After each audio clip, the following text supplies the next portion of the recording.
Ну что ж, без промедлений сразу приступим к самому важному и самому интересному процессу приготовления хлеба – это выведение закваски. Но перед этим я расскажу немного теории, а вам рекомендую слушать очень внимательно и, может быть, даже что-то записывать. Закваска – это, по сути, те же дрожжи, только природные. Что такое закваска? Это процесс брожения, переработки. Нас повсюду окружают микроорганизмы, и мы учимся их приручать. Учимся определять друзей и справляться с недругами. Ну, это, конечно, в кавычках недруги. Выведение закваски – это процесс не быстрый. Сейчас я расскажу о важных моментах, соблюдая которые вы увеличиваете стабильность и скорость выведения закваски и сводите успех этого действия к 100%. Итак, первое. Постарайтесь соблюдать температурный режим 26-28 градусов. Это важно. При большей температуре бактерии могут просто свариться. При меньшей могут образоваться грибки, плесень. Нам они в контексте выведения закваски, конечно же, не друзья. При такой температуре закваска будет стабильнее выводиться. Второе. Временной режим. 4-5 подкормок закваски. При выведении закваски нужна интуиция.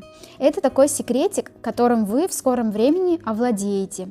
Первые 2 подкормки будут каждые 12-24 часа, остальные меньше.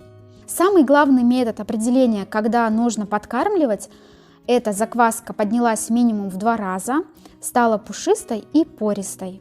Еще один важный пункт. Подключаем органолептический метод определения свойств и качества нашей закваски. Это визуал и запах. Всегда на нее смотрим, наблюдаем за ней, разговариваем с ней.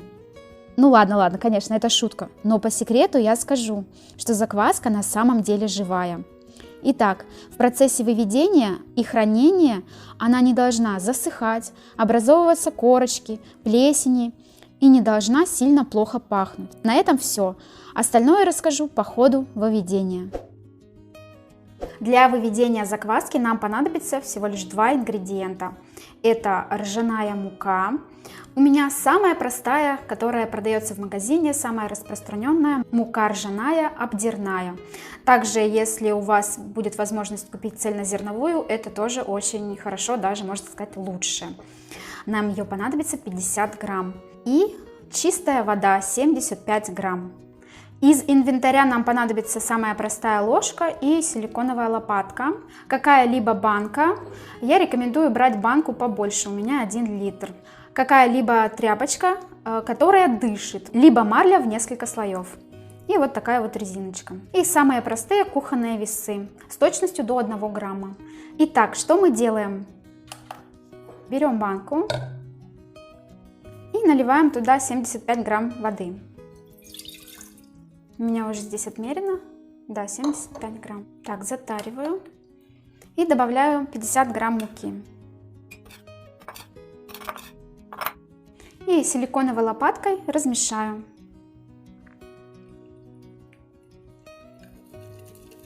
Перемешать нужно тщательно, чтобы не осталось комочков.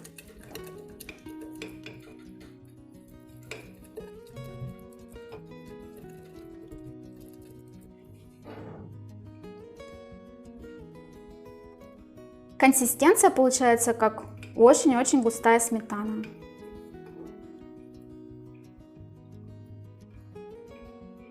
Лопаткой я прохожусь по стенкам, чтобы стенки были чистые. Нам это нужно для того, чтобы следить за закваской, как она поднимается вверх. Итак, эту банку с закваской я накрываю тканью, зафиксирую с помощью резиночки и на банке ставим зарубчик в уровень закваски. Удобно это сделать каким-то фломастером, но у меня фломастера не оказалось, я вот так вот ручкой. Тоже все хорошо видно. Чтобы знать, сколько у нас закваски и видеть, во сколько раз она поднимается. И нам нужно поставить эту банку в теплое место с соблюдением температурного режима, как я говорила в теории, 26-28 градусов. И тут начинается самое интересное. И, может быть, даже кому-то покажется, что сложно, как измерить, где найти это место. Не волнуйтесь, я сейчас все расскажу. Для измерения температуры будем использовать комнатный термометр, либо вот такой кулинарный, как в моем случае. Итак, какие есть варианты, куда поставить закваску? Летом просто оставляем при комнатной температуре, где нет солнышка. Где есть солнце, там нагревается сильнее. Проверяем место термометром и оставляем. Зимой рядом с батареей. Это очень удобный вариант. Не на саму батарею, так как там сильнее нагревается, а на стол рядом с батареей. Также проверив предварительно, какая там температура термометром. Как вариант можно поставить все-таки на батарею, но обязательно поставив предварительно доску разделочную и несколько слоев полотенец. Так можно скомпенсировать температуру, и она будет меньше. Ставим и также проверяем температуру термометром. Чуть сложнее будет в межсезонье. Здесь мы будем больше зависеть от погоды. Сегодня у меня светило солнышко, и комнатная температура достигает 26 градусов как раз. 25,7. Таким образом можно оставить при комнатной температуре, но к вечеру она будет снижаться. Если на улице светит солнце, но в вашей квартире не нагревается нужная температура, поставьте на подоконник, но не на то место, где яркое солнце, а в место, где тень. И я вот измерила в этом месте, где тень, 28 градусов.